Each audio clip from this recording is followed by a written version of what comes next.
The sun had already disappeared behind the Texas pines when Emily locked up her roadside diner for the night. But just as she stepped into the gravel lot to head home, she heard it. A cry. Faint. Human. Coming from the back of a rusted long-haul truck parked beside the dumpster. She froze. Again. Crying. A child. Her legs moved before her mind could catch up. She sprinted across the lot and yanked open the truck's rear door. What she saw inside shattered something inside her. She gasped. Dear God.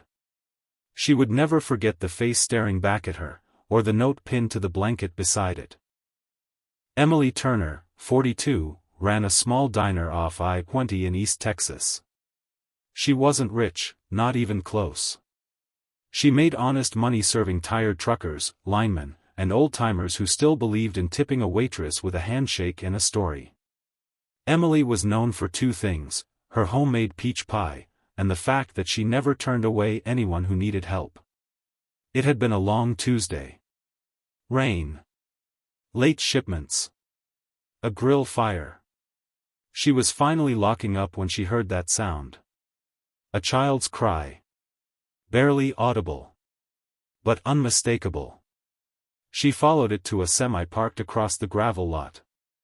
No license plates. No driver in sight. Something was off. Emily had grown up around trucks, her late father drove rigs for 30 years. This one?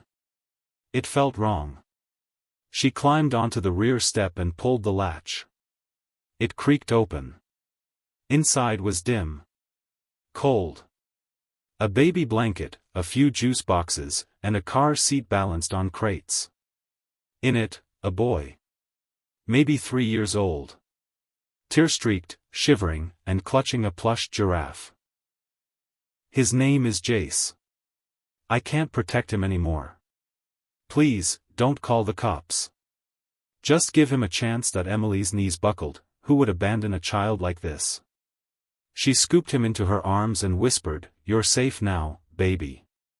I got you. Emily didn't sleep that night. She wrapped little Jace in her old quilt, gave him warm milk, and rocked him till dawn in her tiny trailer behind the diner. He didn't speak. Just held tight to her shirt like letting go meant disappearing. The next morning, she asked around. Every driver who'd parked near the truck swore they didn't see anyone leave it.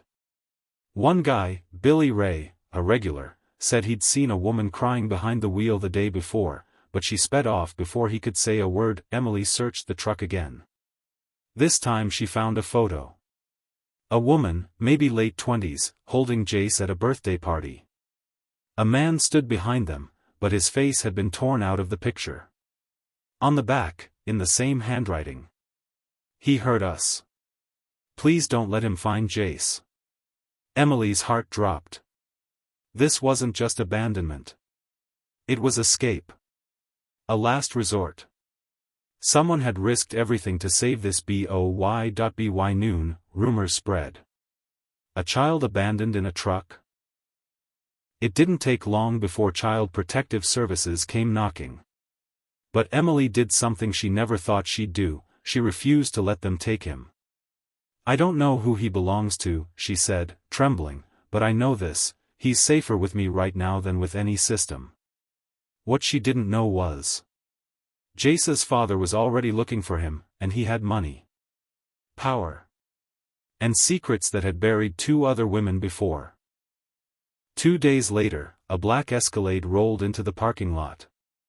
The man who stepped out looked like he belonged on Wall Street, not in a truck stop diner.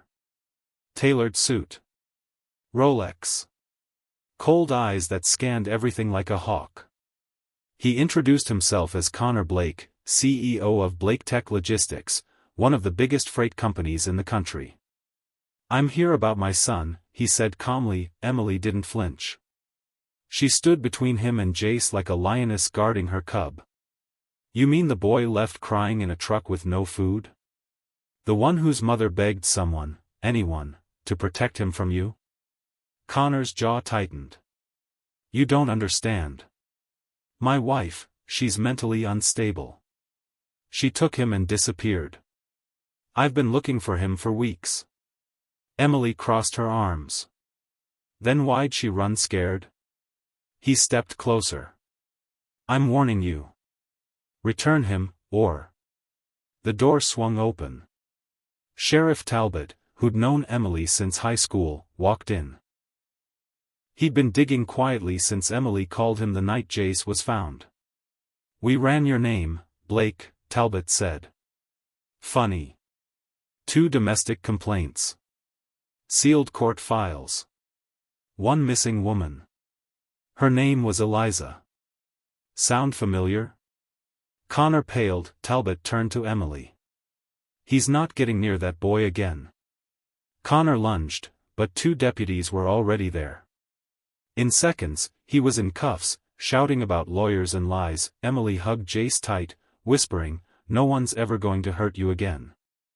I promise." 6 months later, Emily stood in front of a small-town judge, adopting Jace legally. The court called her just a waitress. But to one little boy, she was the angel who heard a cry in the dark, and didn't walk away.